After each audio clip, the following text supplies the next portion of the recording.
এক দাবি, শেখ হাসিনা কবে যাবি, কথা ঠিক কি?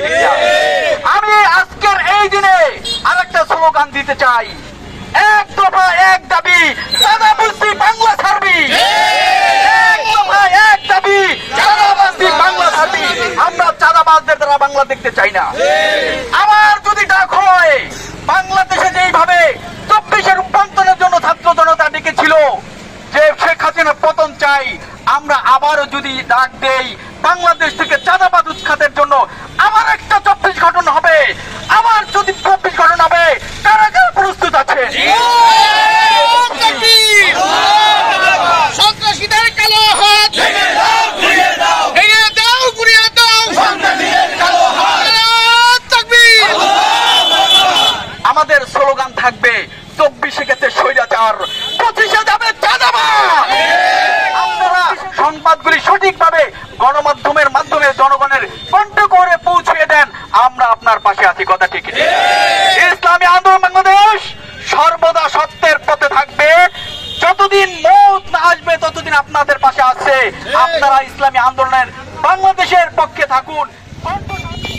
সংগ্রামী সাথী বন্ধুগণ, এ পর্যায়ে ইসলামী যুব আন্দোলন বাংলাদেশ জাজিরা থানা শাখা কর্তৃক আয়োজিত আজকের এই মানববন্ধনের প্রধান অতিথি হিসেবে বক্তব্য রাখবেন ইসলামী আন্দোলন বাংলাদেশ শরীয়তপুর জেলা শাখার সহ সাংগঠনিক সম্পাদক জনাব হযরত মাওলানা মিজানুর রহমান। জনাব হযরত মাওলানা মিজানুর রহমান। মহান আল্লাহ তাআলার নিকট অত্যন্ত ভারাক্রান্ত হৃদয়ে শুকরিয়া জ্ঞাপন করতে হয়। আল্লাহ সুবহানাহু ওয়া তাআলা আমাদেরকে এক প্রতিবাদী কণ্ঠ হিসাবে জাজিরা টি বোর্ডে অবস্থান হওয়ার তৌফিক দান করেছেন, এর জন্য শুকরিয়া আদায় করি আলহামদুলিল্লাহ। উপস্থিতি ইসলামী আন্দোলন বাংলাদেশ এর অঙ্গ সংগঠন যে কোনো অন্যায়ের প্রতিবাদে সোচ্চার থাকে, কথা ঠিক কিনা? আপনারা দেখেছেন এই টির ময়দানে আমরা সোহাগ ভাইয়ের হত্যার প্রতিবাদ জানিয়েছি, কিন্তু আজকে আমরা ভেবেছিলাম সোহাগ হত্যার প্রতিবাদের মাধ্যমেই বাংলাদেশ থেকে হত্যাকাণ্ড বন্ধ হয়ে যাবে, কিন্তু আমরা কি দেখতে পেলাম? জাতির বিবেক আজকে যারা আমাদের কাছে দূরদূরান্তের সংবাদগুলি অত্যন্ত কষ্ট করে জীবনের ঝুঁকি রেখে, জীবন বাজি রেখে, রক্তকে উপেক্ষা করে আপনার আমার কানের দরজায় সেই সংবাদ পৌঁছে দেয়, আমার সেই সাংবাদিক ভাইদের উপরে আক্রমণ হয়েছে। শুধু আক্রমণই হয়নি, এরকম নৃশংসভাবে কোরবানির গরুর মতো তাকে জবে করা হয়েছে, কথা ঠিকই ঠিক। উপস্থিতি এই চিত্র দেখানোর জন্য 1971 সালে জীবন দেওয়া হয়নি, স্বাধীনতা হয়নি। এই চিত্র দেখার জন্য 24-এর গণ অভ্যর্থন হয়নি। এই চিত্রকে কবরে দেওয়ার জন্যই 24-এ গণ অভ্যর্থন হয়েছিল, কথা ঠিক না? এত সাহস কোথা থেকে আসলো? কে দিল? এদের ইন্ধনদাতা কারা? আমি প্রশাসনের কাছে এর জোরালো দাবি জানাচ্ছি। আর যদি আমার কোন সাংবাদিক ভাইকে, আমার কোন গণমাধ্যম কর্মীকে, আমার এই বাংলার জমিনের কোন সাধারণ জনগণের উপরে কোন চাঁদাবাজ, কোন দুর্নীতিবাজ, কোন টেন্ডারবাজ একটা ফুলের টোকা দেয়, তাহলে আমরা আবারও সারা বাংলায় গণ অভ্যর্থনের নামে আর একটা আন্দোলন হবে, কথা ঠিক না? প্রিয় উপস্থিতি, আজকের এখানে দাঁড়িয়ে আমাদের সাংবাদিক ভাইদের সমবেদনা জানাতে হবে। এই পরিবেশ আমরা চাইনি। আমরা চেয়েছিলাম 24-এর পরে এদেশের সাধারণ মানুষ যেভাবে নিরাপত্তা পাবে, গণমাধ্যম কর্মীরা তার চেয়ে বেশি নিরাপত্তা পাবে, কথা ঠিক। আমি বর্তমান তত্ত্বাবধান সরকারকে জোরালো দাবি জানাচ্ছি, আগামীতে আপনার যেই বাহিনী রয়েছে, সেনাবাহিনী রয়েছে, পুলিশ বাহিনী রয়েছে, আনসার বাহিনী রয়েছে, বিডিআর বাহিনী রয়েছে, তাদেরকে দ্বারা বিশেষ করে সাংবাদিকদের নিরাপত্তার ব্যবস্থা করুন।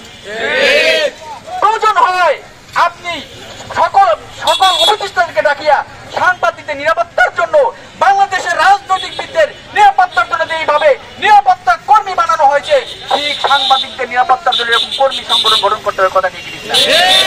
তারা যদি আমাদের কাছে সংবাদ না দেয়, আমরা কার কাছে সংবাদ দেবো, কথা ঠিক। আজকে জাতির বিবেককে যদি মেরে ফেলা হয়, তাহলে জাতির বিবেকের কাজ কারা করবে? আমি আর একটা স্লোগান দিতে চাই। বাংলাদেশ থেকে স্বৈরাচার শাসক পতন হয়েছে একটা স্লোগানে, কথা ঠিক কি ঠিক না? সেই স্লোগান কি ছিল? এক দফায় এক দাবি, শেখ হাসিনা কবে যাবি, কথা ঠিক কি ঠিক না?